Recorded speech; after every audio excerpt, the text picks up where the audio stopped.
Now, I haven't seen The Batman, but I understand it made a lot of money.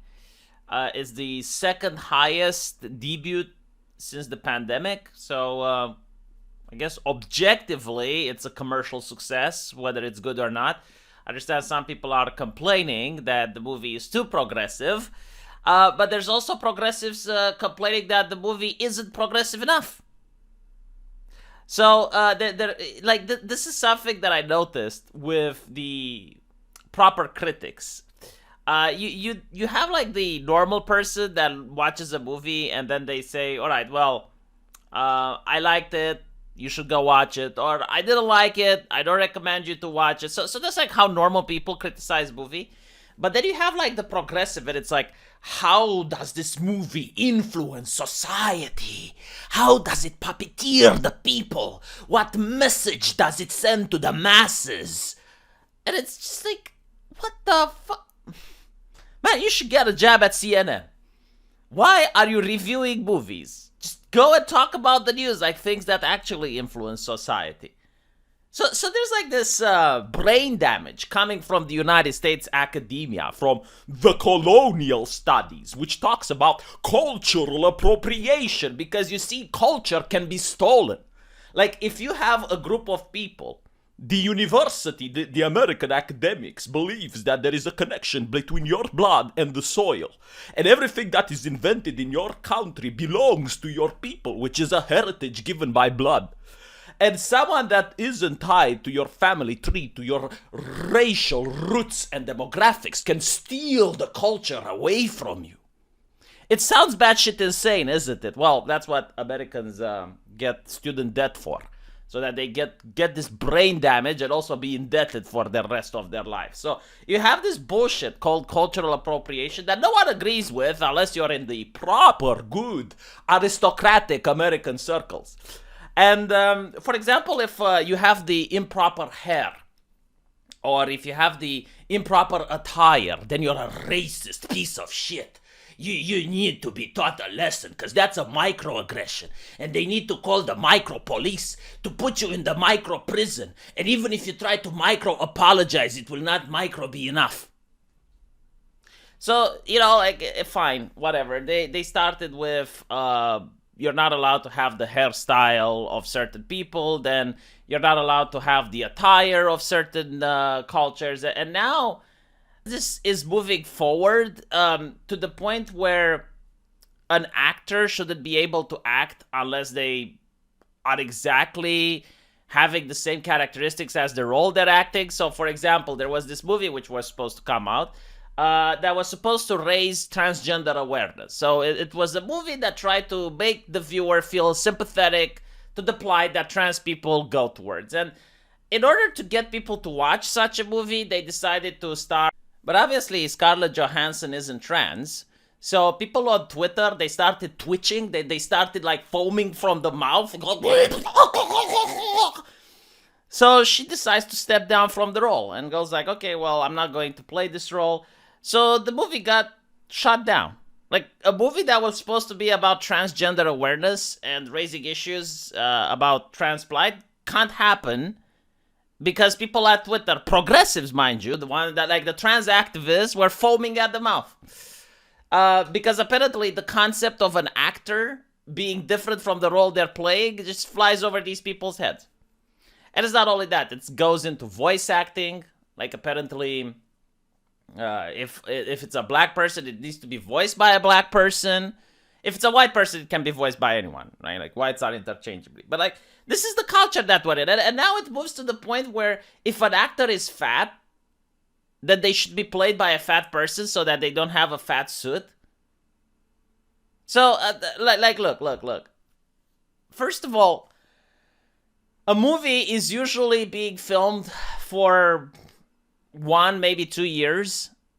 So you're saying that if an actor is fat, like, he shouldn't be allowed to lose weight during that time? Like, you do understand that being fat is not particularly healthy. I mean, if someone happens to be fat, okay. But like, to sign a contract which forces you to be unhealthy for the duration of the film, it's absolutely bewildering.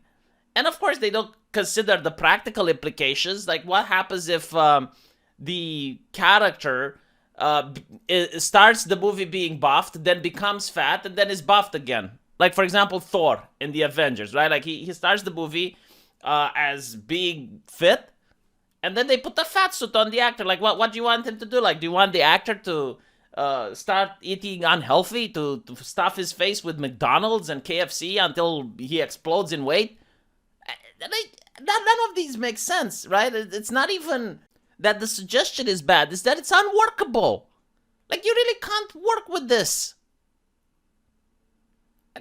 So whatever, then they complain about the penguin being fat, and they just don't know the history of their own bullshit. Like, the whole thing with the penguin being fat is that he is the epitome, the caricature of the fat capitalist, right? Like the fat, evil, also greedy capitalist who is like in the late stage capitalism where he bribes the police so they look the other way and don't go into his criminal activity.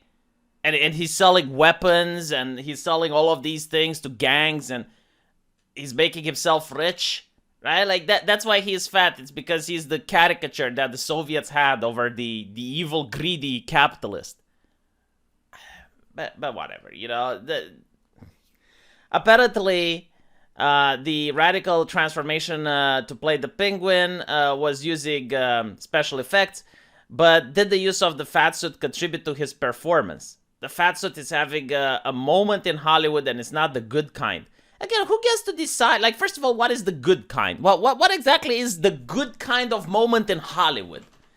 What the fuck are you talking about? Secondly, who gets to decide this? Clearly, the people don't believe this because they paid money to see the movie. The Great Movie Machine has experienced a lot of growing pains when it comes to the respectful representation of diverse people. Oh, so now being fat is diverse. Right? Because, like, here's the idea of diversity. Like, it started with the concept of diversity of ideas, right? Like, if you have 5 people in the room, 2 of them grew up in a rural village, 2 of them grew up in a city, and 1 of them grew up in Bill Gates' mansion, then they're going to have, like, different ways of thinking because they had, like, different life experiences. So they're going to tackle a problem from different ways, and it's more likely they will come with solution. But then diversity literally means multiracial, which is a prerequisite for diversity nowadays. But now, apparently, like, even being fat is diverse. So like, if you have, like, 5 people in the room, 2 are thin and 3 are fat, you're going to get, like, a diversity of, like, what? The use of fat suits is the latest fall pass to be stirring up important conversation. Man, important conversation is why the fuck are the gas prices exploding? Important conversations is like, when is the war with Russia going to end? That's an important conversation. If you are having important conversation about fat suits in Hollywood, your life must be so freaking good. It must be absolutely amazing. I want your life. I want to exchange places with you. You can have my life if I can have yours. I wish I could just worry about why is there a fat suit in Hollywood and consider that an important conversation. The penguin doesn't have to be fat. Well, he doesn't have to be thin either. How about we hire fat actors? Oh, yes, because there aren't any in Hollywood. You don't have fat actors. Oh, my God. Like, no, seriously. This is the media, right? Like, this is the entertainment press.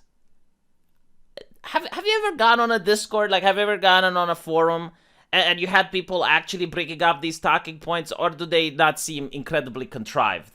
It's like a controversy that's being pushed just for the sake of getting outrage and clickbait. Let me know what you guys think, and I'll see you in the comment section. Take care.